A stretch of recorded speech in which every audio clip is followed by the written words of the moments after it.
Bonsoir à tous et bienvenue dans JFG Média, l'émission de tous les médias. Voici sommaire, les 5 infomédias essentiels du jour avec de nouvelles mésaventures pour Koh-Lanta, entrevue qui dévoile les noms des finalistes de l'émission, le résumé du prime de Secret Story, John qui dit avoir couché avec Amélie, et puis un homme qui se suicide après la diffusion d'une vidéo de lui sur internet. Notre séquence souvenir sera consacrée à la mort de la 5. En effet, le 12 avril 1992, à minuit, la première chaîne de télévision française généraliste, commerciale, privée et gratuite mourait, laissant à ses téléspectateurs le message suivant: la 5 vous prie de l'excuser pour cette interruption définitive de l'image et du son, c'est fini. Et la vidéo qui a fait du buzz sur le net, aujourd'hui, un mariage pas comme les autres.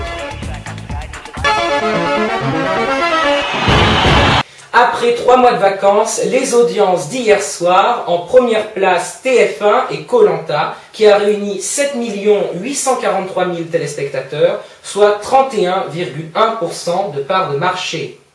En seconde position, M6 avec NCIS Enquête spéciale, qui a réuni 5 202 000 téléspectateurs, soit 20,1% de part de marché.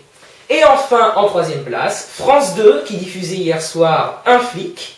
Le programme a réuni 3 184 000 téléspectateurs, soit 12,4% de part de marché.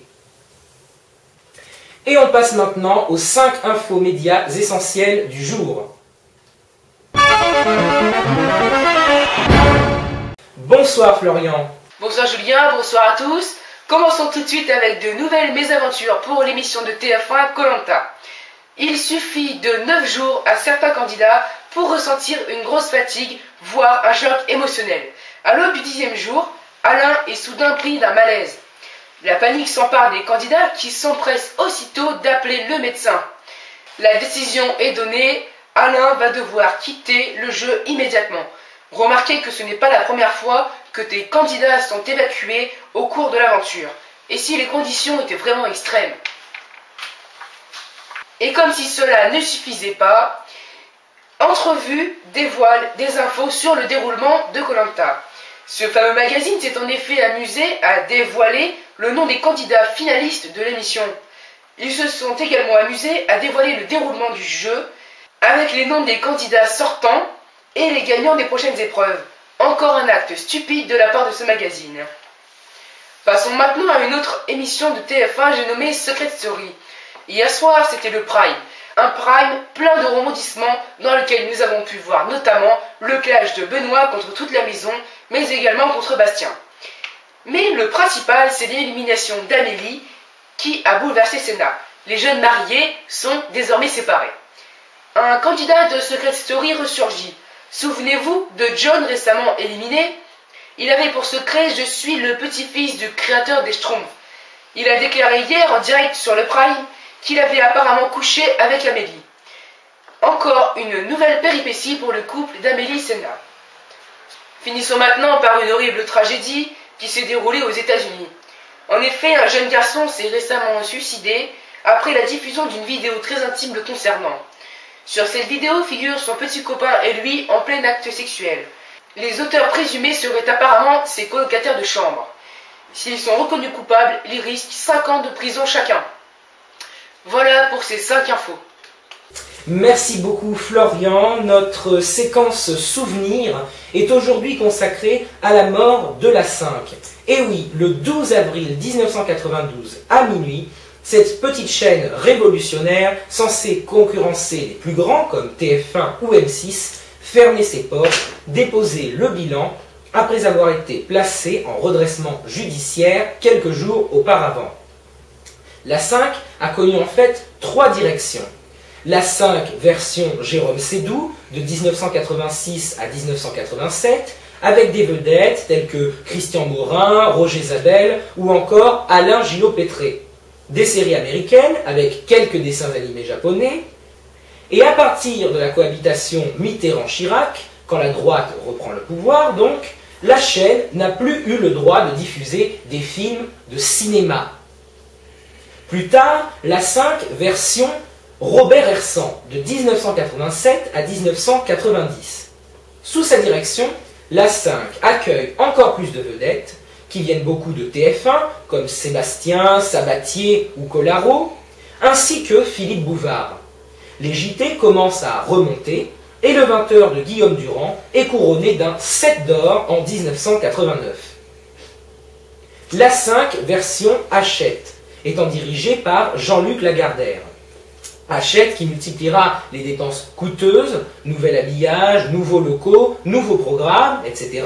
et qui entraînera la 5 vers un déficit énorme qui conduira lui-même au licenciement de 576 salariés.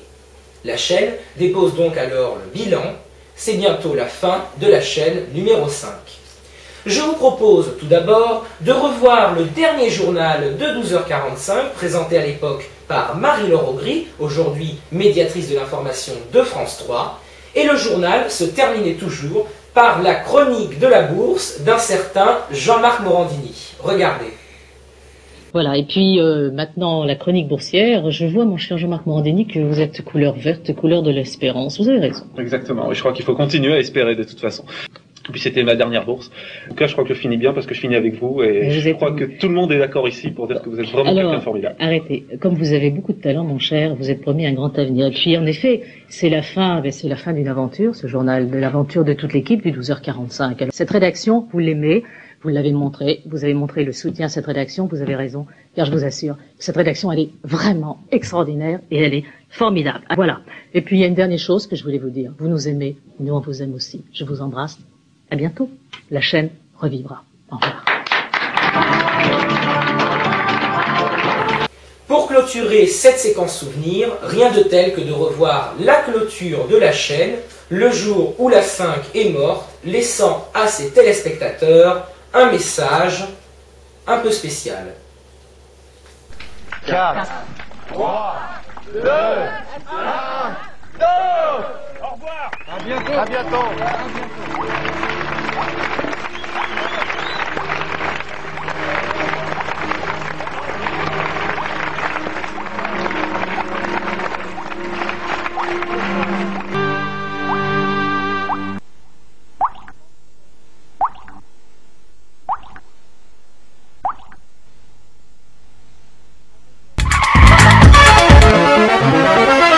La vidéo qui a fait du buzz sur le net est aujourd'hui, Florian, un mariage un peu spécial. Eh oui Julien, c'est un mariage où les invités font des entrées inattendues. Regardez.